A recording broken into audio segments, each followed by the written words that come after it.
لیجاردن علی الحوض اقوام ما اعرفهم الا بکثرۃ الصلاۃ علیہ، قیامت کے دن میرے حوض کوثر پر کچھ گروہ وارد ہوں گے جن کو میں انہیں درود پاک کی کثرت کی وجہ سے پہچانتا ہوں گا۔ اے میرے عزیز، اس وقت کو یاد کر جب سورج بالکل ہی قریب ہوگا، زمین دہکتے ہوئے کولے کی طرح تپ رہی ہوگی، سر چھپانے کو جگہ نہ ہوگی، پینے کو پانی نہ ہوگا، انسان کو اپنا ہی پسینہ لگام کی طرح منہ تک چڑھا ہوگا۔ وہاں ہمارے پیارے آقا صلی اللہ علیہ وسلم حوض کوثر پر امت کو پانی پلاتے ہوں گے۔ وہاں پر دنیا میں درود پاک پڑھنے والوں پر خاص عنایت ہوگی۔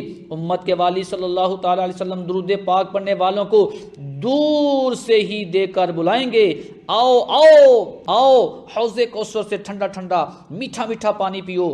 یہ وہ حوض کوثر ہے جس نے ایک گھونٹ پی لیا پھر وہ کبھی پیاسا نہ ہوگا۔